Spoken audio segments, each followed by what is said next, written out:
Hey everybody, what is going on? I am Maximus Rex. Once again, this is Big Baby Reviews. Today we're going to be looking at a favorite of mine from my youth, Superman the Man of Steel Annual number 3 from 1994. This is an Elseworlds tale. All the annuals this year from DC Comics were Elseworld stories. What is an Elseworld? Let me give you their official blurb that kind of, says it all.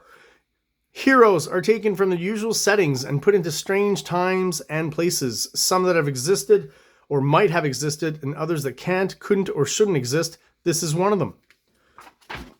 Indeed, this is one of them, one of my favorites. Why? Just the actual story here is kind of fun. The art is great inside. The cover is awesome by Mike Mignola, but it's kind of a sci-fi tropey story with some superhero elements included. So Superman and Batman, obviously in a different continuity here, where the Kryptonians...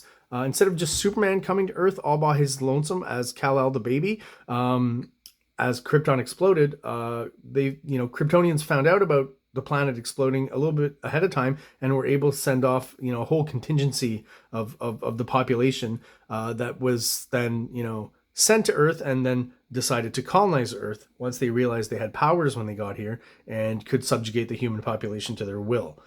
So they don't see it that way. They see it as, helping the humans evolve and things like that. But obviously there's, as you can tell from the cover, kind of a hint of free Earth kind of movement that started, which seems to be led mostly, at least from the beginning of the story, by Batman, right? It makes a lot of sense that Batman in a world like this would be in that kind of position. So let's crack this guy open, have a look.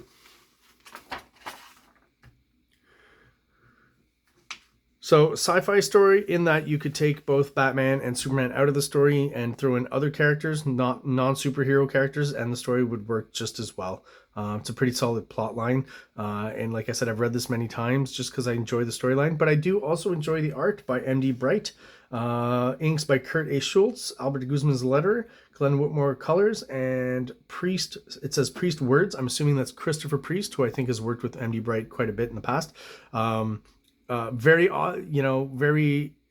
accomplished artist. A little flashier maybe than some of the house style guys from back then from DC and Marvel, at least at this period. And, he's still got the sound anatomy and the draftsmanship and stuff. But he's just throwing a bit of that, kind of early 90s hatching, not to an extreme, that makes it a little more interesting and dynamic. Very much an underrated artist, I think, overall in comics. So what you get in the story is a very kind of Dark Knight-esque Batman. And because of this Kryptonian, invasion and colonization of Earth, he's constantly fighting against that system, against that order. So in this case, it seems like he's stealing plans. Right away, we don't know what of.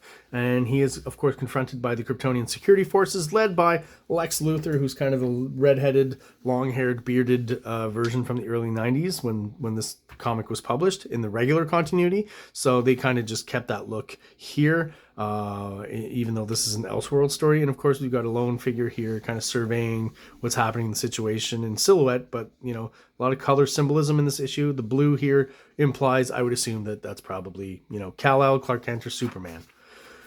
So we get a bit of the crazy look from Batman here, Dark Knight-esque, small eye, big eye, always, cartooning trick to make someone look a little kooky or crazy. Seems like he's handing the plans back over, but of course not. He's making the boat explode, flying into the water, and flying right back out of the water. I think this is a great kind of a splash page here. And of course, that look on his face, I think is super cool and fits with that kind of, again, kooky kind of crazy Batman persona, similar to that of Dark Knight Returns. And flies off, of course, gets shot at, falls, lands, and Lex Luthor here waiting with drinks and, trying to get to a truce with Batman for him to stop attacking these stations, right? He keeps coming back is what Lex Luthor says. Why do you keep coming back to this place, right?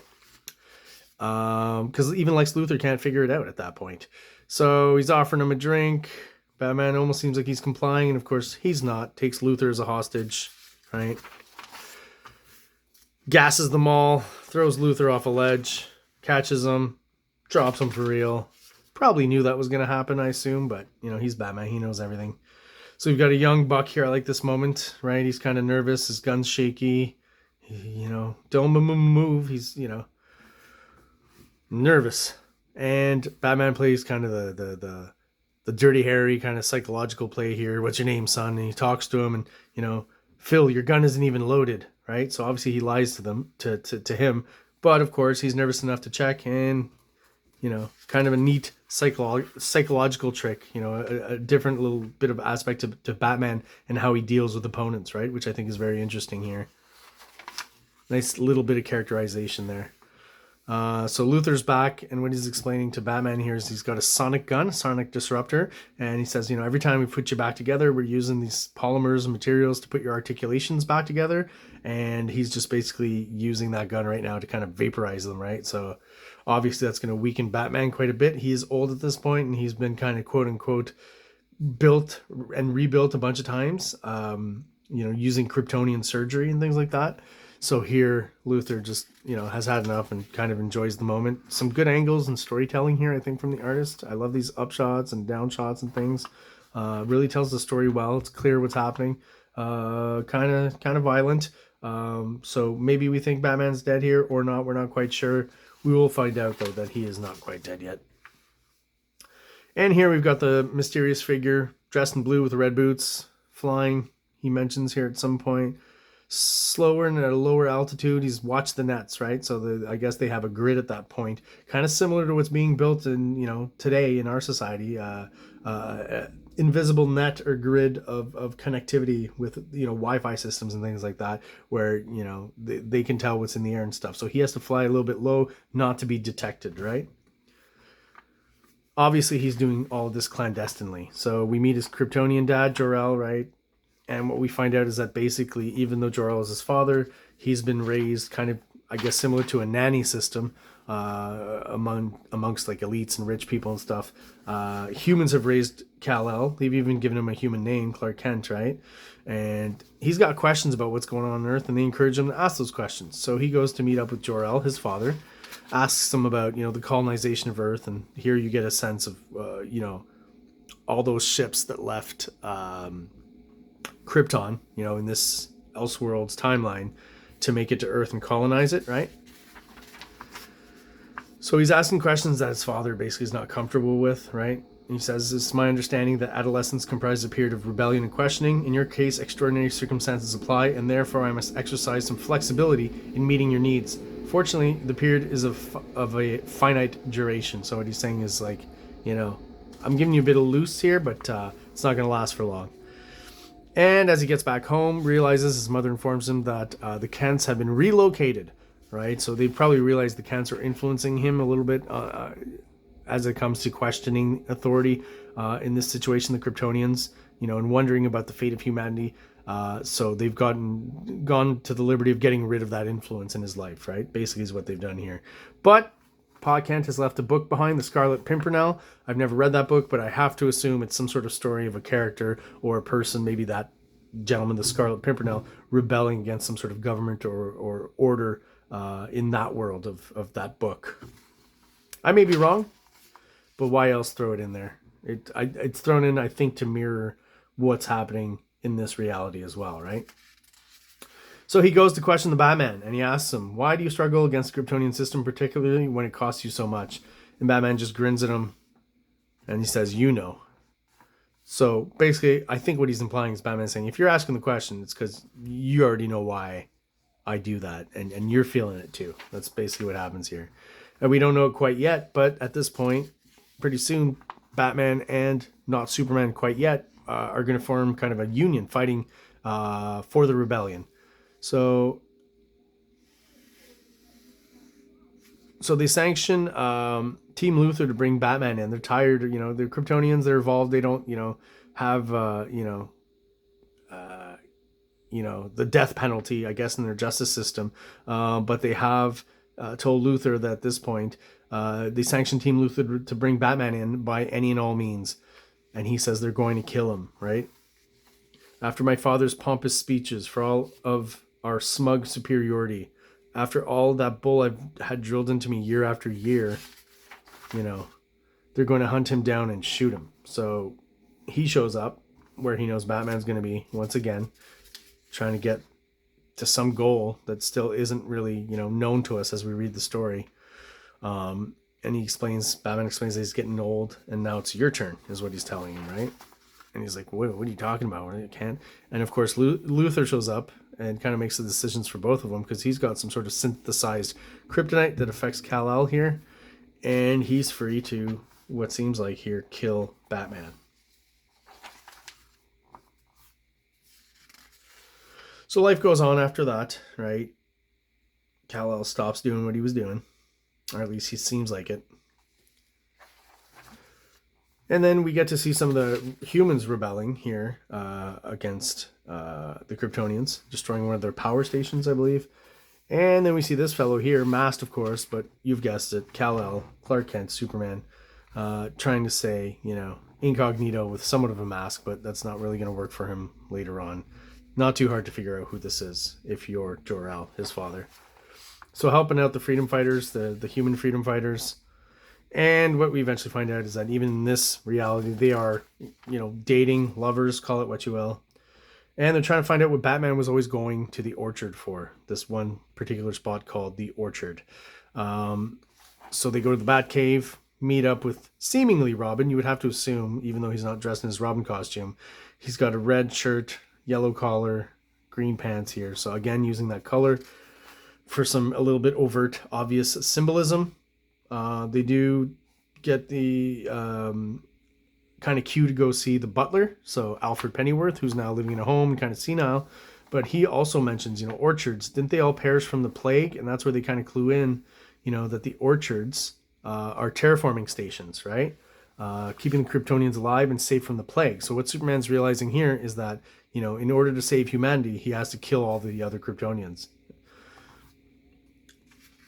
And if you're wondering why Superman himself won't die, is because he was born of Earth, and for some reason he's immune to the plague. I believe that's the plot point there. So here we notice all of a sudden Jor-El amongst the humans, you know, down in the muck, I guess you could say. So this is definitely going to lead somewhere soon. So all of a sudden we discovered that Luthor and Lois Lane are in cahoots and actually, you know, kind of, I guess, plotting against Kal-El. And Jor-El actually barges into the apartment here. That's what happens. And talks to Lois and wants to know where his son is, right? His son has actually found the Kents and gone back to them, you know, kind of reacquainting themselves and giving himself kind of a human persona that in this reality that now is, right, what we know as Clark Kent. Here we have Luthor explaining, though, that unfortunately we have a situation that needs attended to, and Superman puts his costume back on, no mask, because there's no point at this point. Everyone knows who he is, and what's happened is that Jor-El has gone a little bit crazy, and he wants to see his son, and he says, you know, show me my son, or I swear I will destroy the so-called no Krypton zone. So this is where the humans live, right? Or at least the human resistance is what I should say. So, Jor-El, are you insane? So, obviously Kal-El showing up, having to fight against his father, the classic archetypal battle.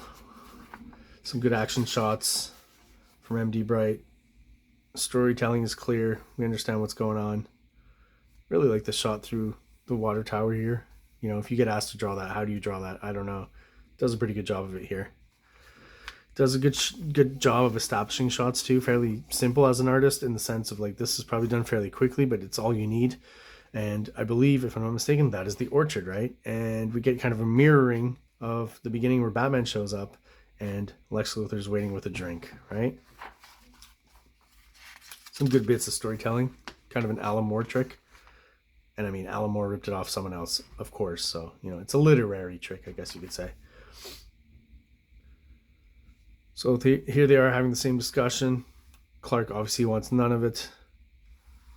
Does not want to placate the Kryptonians. Does want to get rid of them. And here he uses the kryptonite against him. Luthor does. So finally he can beat the crap out of Superman and stop him from destroying this terraforming station, which, if he does, will kill the Kryptonians with the plague. So the station protecting them from the plague. And of course, Luthor was working with Lois against Kal-El, but now Lois has had a change of heart and believes that Kal-El can be the savior for humanity, even though Luthor doesn't think so. Battle ensues, of course, and Luthor seemingly crushed. They don't show it. It's kind of a weird part, but they just kind of jump to the moment where the Kryptonians are dead and gone, basically. And they reestablish kind of, the take down the flag of the Kryptonians, establish the authority, I guess, at this point, the United States. And of course, as Batman is known to do, you think he's dead, but you can never count him out. He's back. Robin, a grown man, still wearing the costume he was wearing as a teenager, so that's a little odd there. Funny kind of the inclusion of the 1960s Batmobile here, but whatever, that's fun. And from what we can tell, obviously from the end here, we've got, the world's finest Batman and Superman back together as a team. Kryptonians are gone, so we're almost back, almost to kind of status quo in the regular DC continuity. Almost, right? We've had a Kryptonian invasion, of course, but other than that, right now here, somewhat back to status quo. So there you have it. Won't be taking too much time on the ads. Superman the Man of Steel, great read. Annual number 3, Elseworlds. Check it out if you haven't before. Hope everyone has a great day, and I will see you later. King Comics presents Big Baby, Volume 1, Issues 1 to 13. 204 pages of story and art. King Comics also presents Star Crasher one-shot, 32 pages. Cosmic sci-fi surrealist adventure. You can find these fine comics at kingcomics.ca, at MaximusRex13 on Instagram, or on Facebook, MaxRex or Big Baby.